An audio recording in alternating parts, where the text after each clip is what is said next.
बुद्ध और कल्कि अवतारों की कथा। अग्निदेव कहते हैं, अब मैं बुद्धावतार का वर्णन करूंगा जो पढ़ने और सुनने वालों के मनोरथ को सिद्ध करने वाला है। पूर्व काल में देवताओं और असुरों में घोर संग्राम हुआ। उसमें दैत्यों ने देवताओं को परास्त कर दिया। तब देवता लोग त्राही त्राही पुकारते हुए भगवान की शरण में गए। भगवान माया मोहमय रूप में आकर राजा शुद्धोदन के पुत्र हुए। उन्होंने दैत्यों को मोहित किया और उनसे वैदिक धर्म का परित्याग करा दिया। वे बुद्ध के अनुयायी दैत्य बौद्ध कहलाए।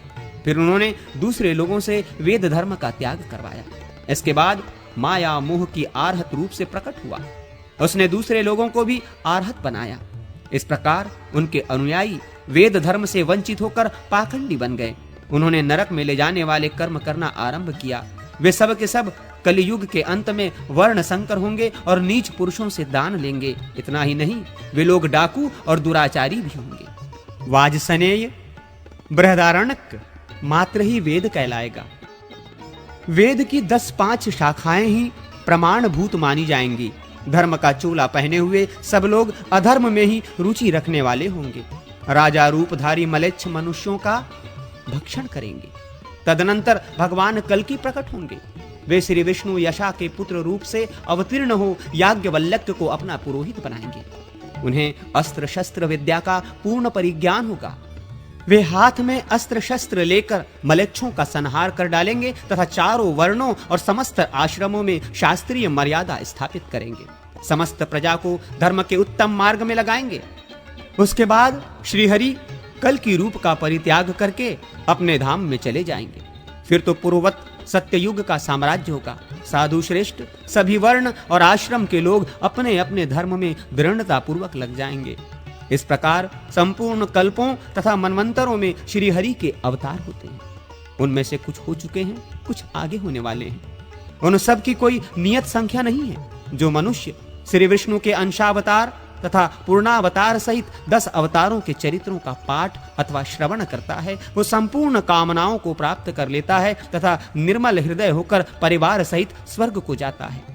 इस प्रकार अवतार लेकर श्रीहरि धर्म की व्यवस्था और अधर्म का निराकरण करते हैं।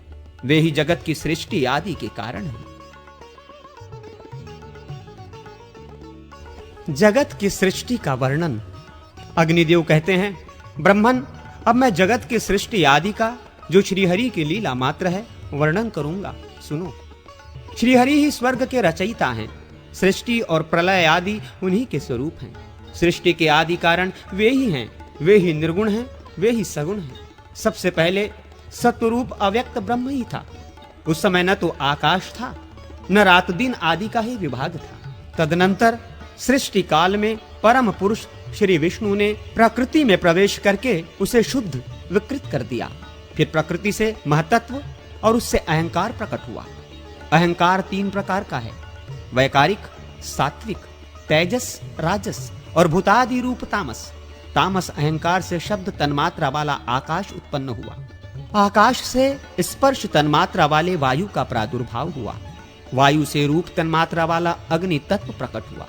अग्नि से रस तन्मात्रा वाले जल की उत्पत्ति हुई और जल से गंध तन्मात्रा वाली भूमि का प्रादुर्भाव हुआ। ये सब तामस अहंकार से होने वाली सृष्टि है। इंद्रियां तेजस अर्थात राजस अहंकार से प्रकट हुई हैं। 10 इंद्रियों के अधिष्ठाता 10 देवता और 11वीं इंद्रिय मन के भी अधिष्ठाता देवता।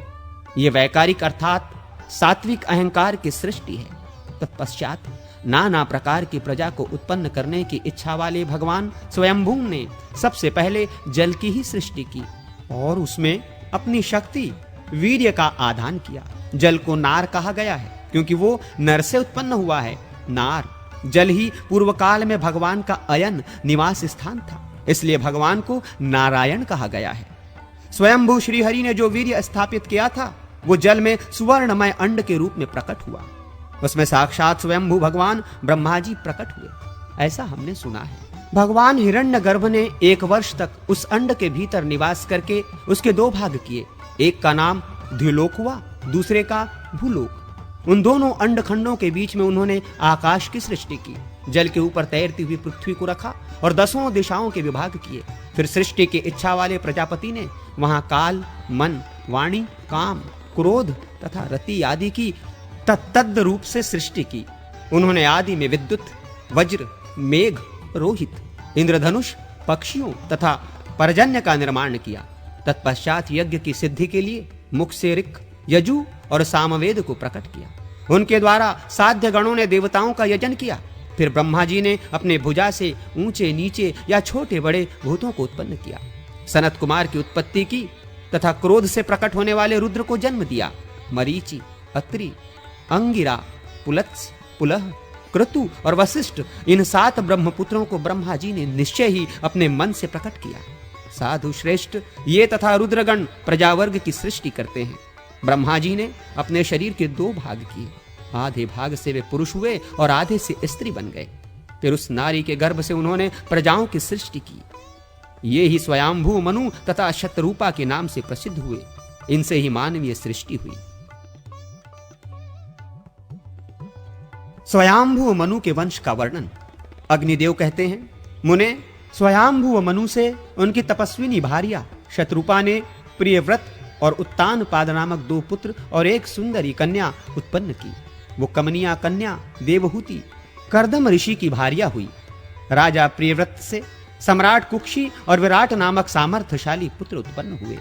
उत्तानपाद से सुरुचि के गर्भ से उत्तम नामक पुत्र उत्पन्न हुआ और सुनीति के गर्भ से ध्रुव का जन्म हुआ। हे मुने, कुमार ध्रुव ने सुंदर कीर्ति बढ़ाने के लिए 3000 दिव्य वर्षों तक तप किया। उस पर प्रसन्न होकर भगवान विष्णु ने उसे सप्तर्षियों के आगे स्थिर स्थान ध्रुव पद दिया। ध्रुव के इस अभ्युदय को देखकर शुक्राचार्य ने उनके सुयश का सूचक ये श्लोक पढ़ा। अहो, इस ध्रुव की तपस्या का कितना प्रभाव है, इसका शास्त्र ज्ञान कितना अद्भुत है, जिसे आज सप्तर्षि भी आगे करके स्थित हैं। उस ध्रुव से उनकी पत्नी शंभु ने श्लिष्टि और भव्य नामक पुत्र उत्पन्न किए। श्लिष्टि से उसकी पत्नी सुच्छाया ने क्रमशः रिपु, रिपुंजय, पुष्य, व्रकल और व्रकतेजा, इन 5 निष्पाप पुत्रों को अपने गर्भ में धारण किया।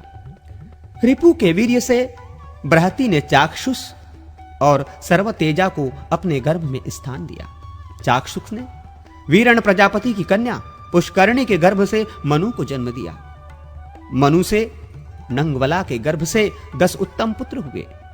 उनके नाम ये हैं: उरु, पुरु, शतधुम्न, तपस्वी, सत्यवाक, कवि, अग्निष्ट, अतिरात्र, सुदुम्न और अभिमन्यु। उरु के वंश से आग्नेयी ने अंग, सुमना, स्वाति, क्रतु, अंगिरा और गय नामक महान तेजस्वी 6 पुत्र उत्पन्न किए। अंग से सुनीता ने एक ही संतान वेन को जन्म दिया। वो प्रजाओं की रक्षा न करके सदा पाप में ही लगा रहता था। उसे मुनियों ने कुशों से मार डाला। तदनंतर ऋषियों ने संतान के लिए वेन के दाएं हाथ का मंथन किया। हाथ का मंथन होने पर राजा पृथु प्रकट हुए। उन्हें देखकर मुनियों ने कहा, ये महान तेजस्वी राजा अवश्य ही समस्त प्रजा को आनंदित करेंगे तथा महान यश प्राप्त करेंगे। क्षत्रिय वंश के पूर्वज वेन कुमार राजा पृथु अपने तेजस से सबको दग्ध करते हुए धनुष और कवच धारण किए हुए ही प्रकट हुए थे। वे संपूर्ण प्रजा की रक्षा करने लगे। राजसूय यज्ञ में दीक्षित होने वाले नरेशों में वे सबसे पहले भूपाल थे। उनके 2 पुत्र उत्पन्न हुए। स्तुति कर्म में निपुण अद्युत कर्मासुत और मागधों ने उनका स्तवन किया। वे प्रजाओं का रंजन करने के कारण राजा नाम से विख्यात हुए। उन्होंने प्रजाओं की जीवन रक्षा के निमित्त अन्न की उपज बढ़ाने के लिए गोरूप धारिणी पृथ्वी का दोहन किया। उस समय एक साथ ही देवता, मुनिवृंद, गंधर्व, अप्सरागण, पितर, दानव, सर्प, लता, पर्वत और मनुष्यों आदि के द्वारा अपने अपने विभिन्न पात्रों में दुही जाने वाली पृथ्वी ने सबको इच्छा अनुसार दूध दिया, जिससे सबने प्राण धारण किए। पृथ्वी के जो 2 धर्मज्ञ पुत्र उत्पन्न हुए, उनके नाम थे अंतर्धी और पालित।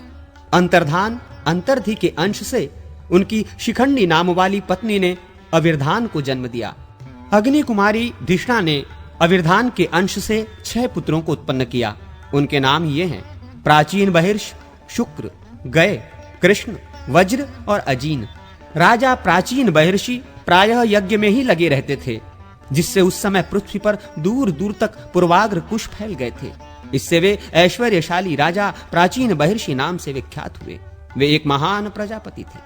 प्राचीन महर्षि से उनकी पत्नी समुद्र कन्या सवर्णा ने 10 पुत्रों को अपने गर्भ में धारण किया। वे सभी प्रचेता नाम से प्रसिद्ध हुए और सब के सब धनुर्वेद में पारंगत थे। वे एक समान धर्म का आचरण करते हुए समुद्र के जल में रहकर 10,000 वर्षों तक महान तप में लगे रहे। अंत में भगवान विष्णु से प्रजापति होने का वरदान पाकर वे संतुष्ट हो जल से बाहर निकले। उस समय प्रायः समस्त भूमंडल और आकाश बड़े बड़े सघन वृक्षों से व्याप्त हो गया था। ये देख उन्होंने अपने मुख से प्रकट अग्नि और वायु के द्वारा सब वृक्षों को जला दिया। तब वृक्षों का ये संहार देख राजा सोम इन प्रचेताओं के पास जाकर बोले, आप लोग अपना कोप शांत करें। ये वृक्षगण आपको एक मारिशा नाम वाली सुंदरी कन्या अर्पण करेंगे। ये कन्या तपस्वनी मुनि कंडू के अंश से प्रलोमचा अप्सरा के गर्भ से स्वेद बिंदु के रूप में प्रकट हुई है। मैंने ही भविष्य की बातें जानकर इसे कन्या रूप में उत्पन्न कर पाला पोसा है। इसके गर्भ से दक्ष उत्पन्न होंगे जो प्रजा की वृद्धि करेंगे। प्रचिताओं ने उस कन्या को ग्रहण किया। तत्पश्चात उसके गर्भ से दक्ष उत्पन्न हुए। दक्ष ने चर, अचर, द्विपद और चतुष्पद आदि प्राणियों की मानसिक सृष्टि करके अंत में बहुत सी स्त्रियों को उत्पन्न किया। उनमें से 10 को उन्होंने धर्मराज को अर्पण किया और 13 कन्याएं कश्यप को दी। 27 कन्याएं चंद्रमा को, 4 अरिष्ट नेमि को, 2 बहुपुत्र को और 2 कन्याएं अंगिरा को दी। पूर्व काल में मानसिक संकल्प से सृष्टि होती थी। उसके बाद उन दक्ष कन्याओं से मैथुन द्वारा देवता और नाग आदि प्रकट हुए। अब मैं धर्मराज से उनकी 10 पत्नियों के गर्भ से जो संतानें हुई उस धर्म सर्ग का वर्णन करूंगा। विश्वा नाम वाली पत्नी से विश्वदेव प्रकट हुए। साध्या ने साध्यों को जन्म दिया। मरुत्वती से मरुत्वान और वसु से वसुगण प्रकट हुए। भानु से भानु और मुहूर्ता से मुहूर्त नामक पुत्र उत्पन्न हुए। धर्मराज के द्वारा लंबा से घोष नामक पुत्र हुआ और यामी नामक पत्नी से नागविथि नाम वाली कन्या उत्पन्न हुई। पृथ्वी का संपूर्ण विषय भी मरुत्वती से ही प्रकट हुआ। संकल्पा के गर्भ से संकल्पों की वृष्टि हुई। चंद्रमा से उनकी नक्षत्र रूपिणी पत्नी के गर्भ से 8 पुत्र हुए। उनके नाम ये हैं आप, ध्रुव, सोम, धर, अनिल, अनल, प्रत्युष और प्रभास। ये 8 वसु हैं। आपके वैततंडेय श्रम, शांत और मुनि नामक पुत्र हुए। ध्रुव का पुत्र लोकांतकारी काल हुआ और सोम का पुत्र वर्चा हुआ। धर की पत्नी मनोहरा के गर्भ से द्रविण, हुतहव्यवह, शिशिर, प्राण और रमण उत्पन्न हुए।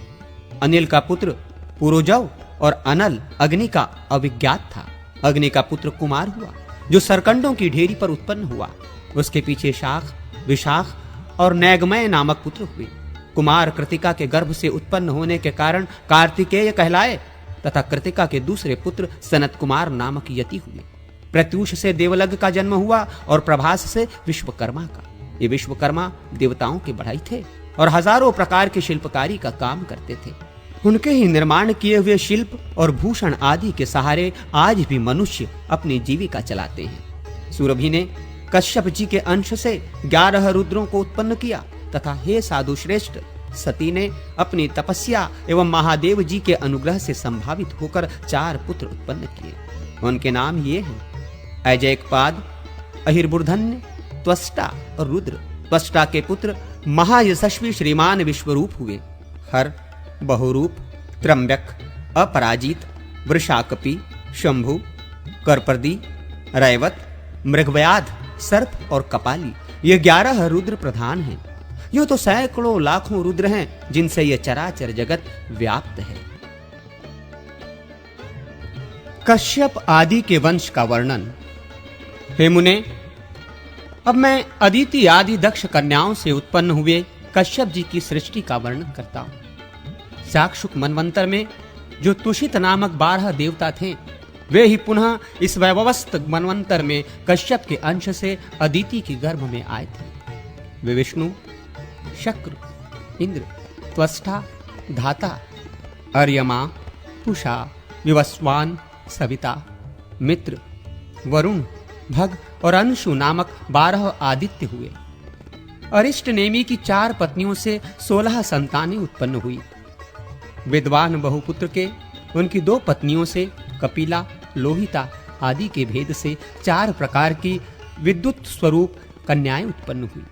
अंगिरा मुनि से उनकी 2 पत्नियों द्वारा श्रेष्ठ ऋचाएं हुई तथा कृष्वाश्व के भी उनकी 2 पत्नियों से देवताओं के दिव्य आयुध उत्पन्न हुए। जैसे आकाश में सूर्य के उदय और अस्तभाव बारंबार होते रहते हैं, उसी प्रकार देवता लोग युग युग में कल्प कल्प में उत्पन्न एवं विनिष्ट होते रहते हैं। कश्यप जी से उनकी पत्नी देती के गर्भ से हिरण्यकशिपु और हिरण्याक्ष नामक पुत्र उत्पन्न हुए। फिर सिंह का नाम वाली एक कन्या भी हुई, जो विप्रचति नामक दानव की पत्नी हुई। उसके गर्भ से राहु आदि की उत्पत्ति हुई, जो सहिकेय नाम से विख्यात हुए। हिरण्यकश्यपु के 4 पुत्र हुए, जो अपने बल पराक्रम के कारण विख्यात थे। इनमें पहला ह्लाद, दूसरा अनुह्लाद और तीसरे प्रहलाद हुए, जो महान विष्णु भक्त थे, और चौथा संह्लाद था। ह्लाद का पुत्र हल्द हुआ। संह्लाद के पुत्र आयुष्मान शिवी और वाष्कल थे। प्रहलाद का पुत्र विरोचन हुआ और विरोचन से बलि का जन्म हुआ। हे महामुने, बलि के 100 पुत्र हुए, जिनमें बाणासुर ज्येष्ठ था। पूर्व कल्प में इस बाणासुर ने भगवान उमापति को भक्ति भाव से प्रसन्न कर उन परमेश्वर से यह वरदान प्राप्त किया था कि मैं आपके पास ही विचरता रहूंगा। हिरण्याक्ष के 5 पुत्र थे, शंबर, शकुनी, द्विमूर्धा, शंकु और आर्य। कश्यप जी की दूसरी पत्नी दनु के गर्भ से 100 दानव पुत्र उत्पन्न हुए। इनमें स्वयंभू की कन्या सुप्रभा थी और पुलोमा दानव की पुत्री थी शची। उपदानव की कन्या हयशिरा थी और वृषपर्वा की पुत्री शर्मिष्ठा। पुलोमा और कालका ये 2 वैश्वानर की कन्याएं थीं। ये दोनों कश्यप जी की पत्नी हुई। इन दोनों के करोड़ों पुत्र थे। प्रहलाद के वंश में 4 करोड़ निवात कवच नामक दैत्य हुए। कश्यप जी की ताम्रा नाम वाली पत्नी से 6 पुत्र हुए। इनके अतिरिक्त काकी, स्नेही, भासी, गृधिका और शुचिग्रवा आदि भी कश्यप जी की भार्याएं थीं। उनसे काक आदि पक्षी उत्पन्न हुए। ताम्रा के पुत्र घोड़े और ऊंट थे। विनीता के अरुण और गरुड़ नामक 2 पुत्र हुए।